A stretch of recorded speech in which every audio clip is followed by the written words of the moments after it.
Class 6 अध्याय 2 क्या कब कहाँ और कैसे। सोनी का सवाल। सोनी अपनी सहेली पिंकी के साथ टेलीविज़न देख रही थी। टेलीविज़न पर दिखाया जा रहा था कि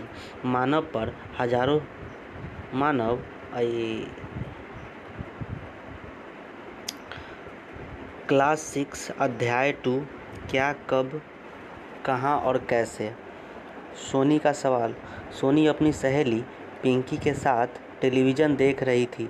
टेलीविज़न पर दिखाया जा रहा था कि मानव धरती पर हजारों साल से रह रहा है। सोनी सोचने लगी और पिंकी से बोली, इतने वर्षों पहले क्या हुआ था, कोई कैसे जान सकता है। पिंकी, जो सोनी से 5 वर्ष बड़ी थी, इस प्रश्न का उत्तर निम्न तरीके से देना शुरू किया। हजारों साल पहले क्या हुआ, यह कैसे पता लगाए। कल क्या हुआ था, यह जानने के लिए हमें रेडियो, टेलीविज़न या फिर अखबार की मदद लेते हैं। 10-20 साल पहले क्या हुआ, हम अपने माता पिता, दादा दादी या नाना नानी से जान लेते हैं, लेकिन हजारों वर्ष पहले क्या हुआ था, इसकी जानकारी हम इतिहास से प्राप्त करते हैं। यथा हमारे पूर्वज कौन थे, वे कहाँ रहते थे, वे क्या खाते थे और कैसे कपड़े पहनते थे। अतीत से लेकर वर्तमान तक जानकारियाँ हमें इतिहास से ही मिलती हैं। अध्ययन का काल निर्धारण कैसे करें। अतीत से लेकर वर्तमान तक विभिन्न घटनाओं का तिथि क्रमानुसार अध्ययन एवं विश्लेषण ही इतिहास का विषय है। इस काम में आसानी के लिए इतिहास को कालखंडों में बांटा जाता है। सामान्यतः 3 कालखंड निर्धारित किए गए हैं, प्राचीन, मध्य एवं आधुनिक। किंतु यह अध्ययन रखना आवश्यक है कि ऐतिहासिक प्रक्रिया निरंतर चलती रहती है और यह विभाजन इस प्रक्रिया में कहीं भी बाधा नहीं बनते। प्रत्येक ऐतिहासिक युग अपनी विशेषताएं होती है। भारत में प्राचीन काल मानव जाति के आरंभ क्रियाकलापों से 8वीं शताब्दी से पूर्वावृद्ध 700 से 750 तक निर्धारित किया गया जाता है। इसके आरंभिक चरण को पूर्व ऐतिहासिक काल भी कहा जाता है, क्योंकि उस युग की घटनाओं का कोई क्रमबद्ध लिखित इतिहास नहीं है। इस काल में मनुष्य ने आग एवं पहिए का उपयोग सीखा, खेती एवं पशुपालन सीखा और इसी समय गांव एवं कस्बों तथा शहरों का विकास हुआ। 6ठी शताब्दी ईसा पूर्व से सुसंगठित राज्यों का निर्माण आरंभ हुआ और कालांतर में विशाल साम्राज्यों की स्थापना हुई। 6ठी शताब्दी ईस्वी तक आते आते इन साम्राज्यों का विघटन होने लगा और पुनः छोटे छोटे राज्य अस्तित्व में आने लगे। 8वीं शताब्दी के मध्य 750 ईस्वी तक ये राज्य धीरे धीरे कमज़ोर पड़ने लगे, परंतु व्यापार एवं नगरों का फिर से विकास हुआ। 11वीं शताब्दी तक नए सैन्य साधन और उन्नत उत्पादन तकनीक का विकास हुआ। इस्लाम के माध्यम से नई विचारधारा का भारत में आगमन हुआ और पुनः भारत में विशाल साम्राज्यों का गठन संभव हुआ। सांस्कृतिक समन्वय भी हुआ और सामाजिक सामंजस्य भी स्थापित हुआ। यह प्रक्रिया 18वीं शताब्दी के पूर्वार्ध में पुनः पतनशील अवस्था में आ गई। इसी के साथ दूसरा प्रमुख काल या मध्यकाल का अंत हुआ। आधुनिक काल का प्रारंभ 18वीं शताब्दी के उत्तरार्ध से हुआ, जब पश्चिम देशों के द्वारा नए विचार और नई प्रशासनिक व्यवहार भारत में लाई गई। इससे शिक्षा, स्वास्थ्य, संचार व्यवस्था एवं आवागमन में विशेष प्रगति हुई। दुर्भाग्यवश यह नई प्रशासनिक व्यवस्था विदेशियों द्वारा स्थापित की गई थी, जो हमारे देश के आर्थिक संसाधनों का लाभ प्राप्त करना चाहते थे। इस व्यवस्था को उपनिवेशवाद कहते हैं कि इसके अंतर्गत किसी उन्नत देश किसी दूसरे कमज़ोर देश पर अधिकार कर उसका आर्थिक शोषण करता है। स्वाभाविक था कि भारतीयों में इसके विरुद्ध एक चेतना जगी 19वीं शताब्दी के उत्तरार्ध से भारत में एक उपनिवेशिक सत्ता के विरुद्ध राष्ट्रीय आंदोलन सक्रिय हुआ, जो सत्य और अहिंसा के सिद्धांतों से प्रेरित रहा। सन 1947 में भारत को आज़ादी मिली और एक नया संविधान बना। इस संविधान के द्वारा जनता को अपने प्रतिनिधियों द्वारा शासन का अधिकार मिला। यही काल भारत के आधुनिक इतिहास का प्रतिनिधित्व करता है। मानव जाति के इतिहास को हम कैसे जान सकते हैं? मानव जाति के इतिहास की जानकारी हमें कई स्रोतों से मिलती है। इसमें से एक स्रोत अतीत में लिखी गई पुस्तकें हैं।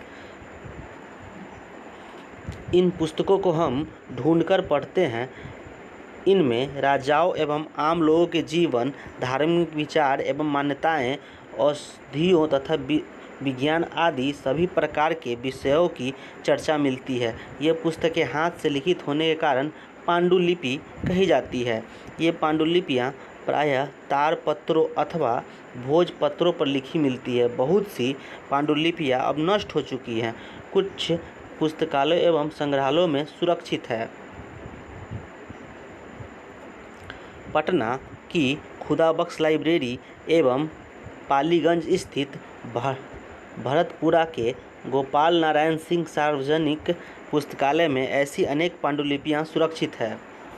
संग्रहालय और अन्य संस्थाओं में भी अब आप पांडुलिपियाँ देख सकते हैं। इसके अतिरिक्त लिखित स्रोतों में अनेक महाकाव्य, कविताएं एवं नाटक आदि हैं।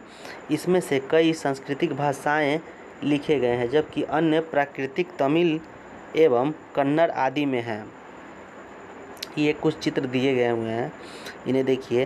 ताड़पत्रों पर लिखी गई पांडुलिपि, अभिलेख।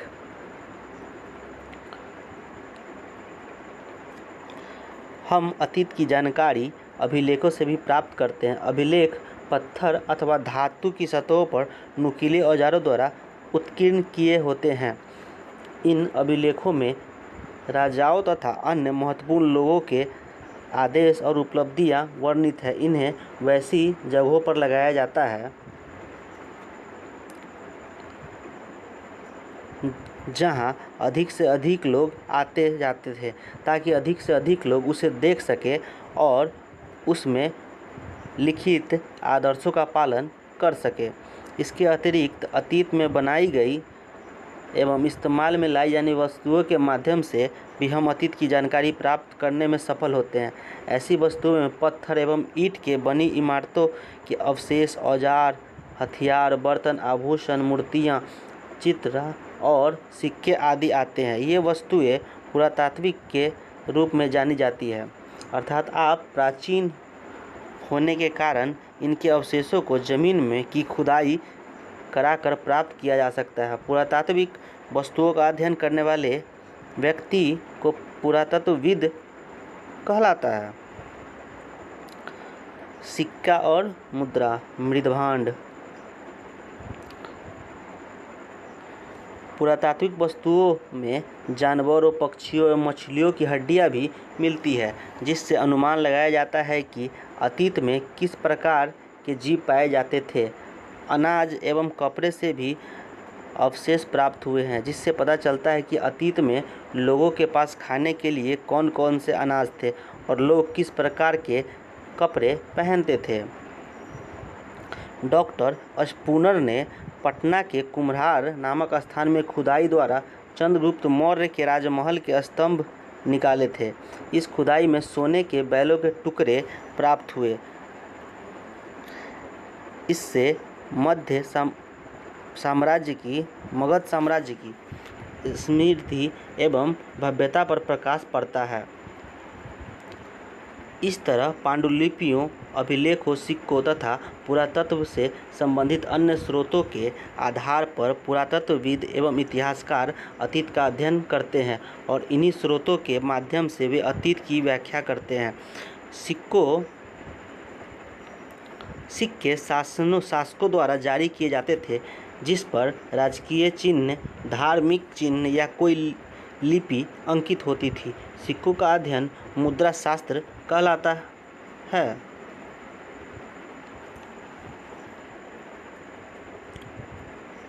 खुदाई में मिली वस्तुओं के विश्लेषण में समय का निर्धारण करना बहुत महत्वपूर्ण है। वैसे तो समय निर्धारण के लिए कोई विधि अपनाई जाती है, लेकिन जो सामान्य प्रचलित है वह है रेडियो कार्बन विधि या कार्बन 14 विधि। रेडियो कार्बन विधि तिथि निर्धारण की यह काम भौतिक शास्त्री करते हैं। सारी वस्तुओं में एक प्रकार का रेडियोधर्मी पदार्थ होता है जो कार्बन 14 कहलाता है।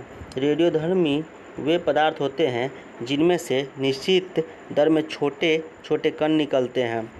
जब मनुष्य, पशु या पौधे जिंदा होते हैं तब तो वो जिस मात्रा में वायुमंडल से कार्बन 14 लेते हैं उसी मात्रा में रेडियोधर्मिता के कारण मरने के बाद उसे खो देते हैं। जब कोई मर जाता है तब वह वायुमंडल से कोई कार्बन 14 नहीं लेता, यद्यपि वह इसे एक निश्चित दर पर खोता रहता है। भौतिक शास्त्री इसी निहित कार्बन 14 की मात्रा का पता लगाकर उस जीव की आयु निश्चित करते हैं। तिथियों का मतलब जानें।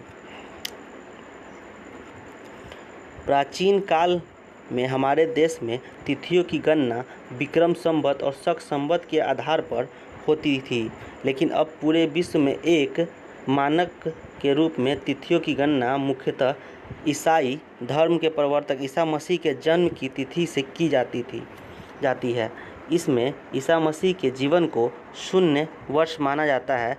उनके जन्म के पूर्व की सभी तिथियों के आगे अंग्रेजी में BC बिफोर क्राइस्ट और हिंदी में ईसा पूर्व अर्थात ईसा पूर्व लिखते हैं।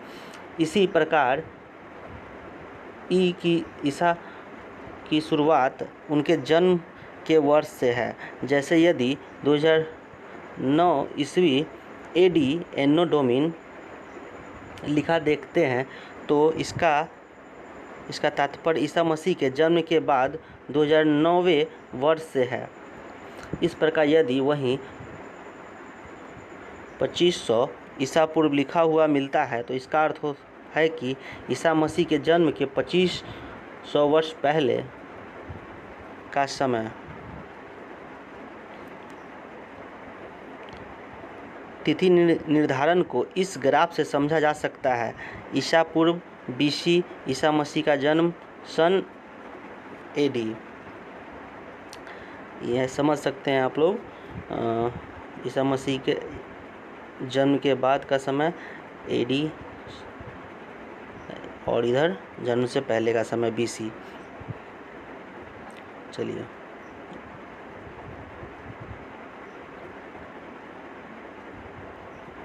भौगोलिक पृष्ठभूमि।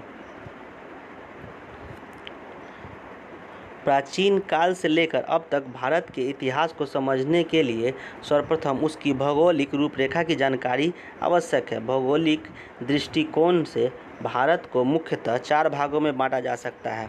उत्तर के पर्वतीय प्रदेश जो तराई के जंगलों से प्रारंभ होकर हिमालय के शिखर तक फैले हुए हैं, इसमें कश्मीर, कांगड़ा, कुमायूं तथा सिक्किम के प्रदेश सम्मिलित हैं। उत्तर का मैदान जो अपनी उपजाऊ भूमि और अधिक पैदावार के लिए प्रसिद्ध है, इसमें सिंधु, गंगा, यमुना और सहायक नदियों से सिंचाई का काम होता है। यह देश का सर्वाधिक उपजाऊ क्षेत्र है।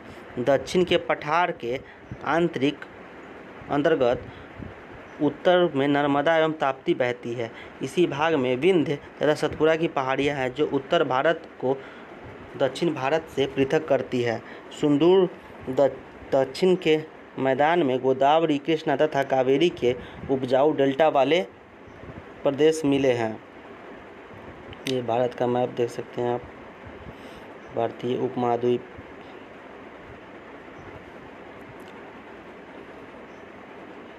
भारतीय उपमहाद्वीप के उत्तरी सीमा पर स्थित पर्वत श्रृंखला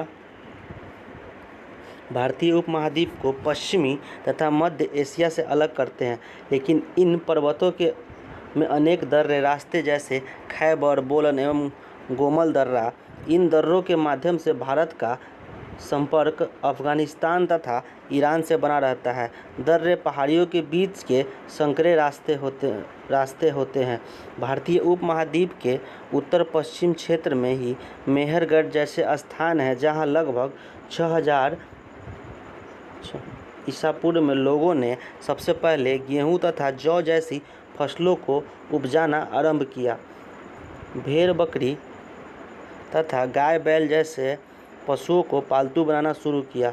उत्तर पश्चिम क्षेत्र में ही सिंधु एवं इसकी सहायक नदियां बहती है। सहायक नदियां आगे चलकर एक बड़ी नदी में मिल जाती हैं। लगभग 4700 से 2500 ईसा पूर्व साल पहले इन्हीं नदियों के किनारे नगरीय सभ्यता का विकास हुआ। उपमहाद्वीप के उत्तर पूर्व में गारो खासी, जयंतिया, मिश्मी और नागा पहाड़ियाँ हैं। इस पहाड़ियों के नाम पर ही यहाँ के आदिवासी मानव समूह की पहचान है। भारतीय उपमहाद्वीप के बीच विंध्य पर्वत विभाजन रेखा है। विंध्य के दक्षिण में ब्रह्मगिरी स्थल पर लगभग 3000 साल पहले लोग महापाषाणी संस्कृति का निर्माण किया था। महापाषाणी संस्कृति में मृतक को दफनाकर उनके चारों तरफ बड़े बड़े पत्थर गाड़ दिए जाते थे। विंध्य पहाड़ियों के उत्तर पूर्व एवं ब्रह्मपुत्र नदी के पश्चिम में गंगा एवं उसकी सहायक नदी व्यापारिक मार्ग एवं कृषि स्थल को दर्शाता भारत का मानचित्र नदियाँ बहती है। विंध्य पहाड़ियों के उत्तर में स्थित कोल्डिहवा एवं चोपा निमांडो ऐसे स्थल है जहाँ सबसे पहले चावल धान उपजाया जाता था। उत्तर भारत में बहने वाली नदी गंगा के दक्षिण का क्षेत्र प्राचीन काल में मगध नाम से जाना जाता था। यहाँ के शासक बहुत ही शक्तिशाली थे और उन्होंने यहाँ एक विशाल साम्राज्य की स्थापना की थी। भौगोलिक रूपरेखा के इस विवरण से स्पष्ट है कि उपमहाद्वीप में यद्यपि अलग अलग क्षेत्र के लोग अपने अपने ढंग से मानव समाज का निर्माण कर रहे थे, परंतु ये कभी भी एक दूसरे से अलग नहीं रहे। ये लोग ऊंचे पर्वतों, पहाड़ों, रेगिस्तानों, नदियों तथा समुद्र में जोखिम उठाकर एक क्षेत्र से दूसरे क्षेत्र की यात्रा करते और उपयोगी वस्तुओं का विनिमय खरीद बिक्री करते थे। इसके अलावे लोगों को शिक्षा देने के लिए धार्मिक गुरु भी हमेशा भ्रमण करते रहते थे। यहाँ तक कि भारतीय उपमहाद्वीप के बाहर के लोग भी खैबर, बोलन एवं गोमल के रास्ते भारत आते रहते थे। इस आवागमन से हमारी सांस्कृतिक परंपरा समृद्ध हुई। देश का नाम हम अपने देश के लिए प्राय इंडिया तथा भारत जैसे नामों का प्रयोग करते हैं। इंडिया शब्द इंडस से निकला है जिसे संस्कृत में सिंधु कहा जाता है। लगभग 2500 वर्ष पहले उत्तर पश्चिम की ओर से आने वाली ईरानियों और यूनानियों ने सिंधु को हिंदोस अथवा इंडोस कहा था। इस नदी के पूर्व में स्थित भूमि प्रदेश को इंडिया कहा गया। फारसी में यही शब्द हिंदी एवं हिंदुस्तान जैसे नामों की उत्पत्ति का कारण था। इसी तरह एक दूसरी मान्यता के अनुसार इस देश का नाम भरत नाम के मानव समूह के नाम पर पड़ा जो उत्तर पश्चिम क्षेत्र में रहते थे। इसका उल्लेख ऋग्वेद लगभग 1500 ईसा पूर्व में मिलता है। अतः प्राप्त स्रोतों एवं साक्ष्यों के आधार पर आप प्राचीन भारत के इतिहास को आगे के अध्यायों में पढ़ेंगे। प्राचीन काल में भारत में मानव जीवन कैसा था, प्रारंभिक समाज कैसा था, इसका क्रमिक विकास कैसे हुआ, यह सब आप अगले अध्याय में पढ़ेंगे।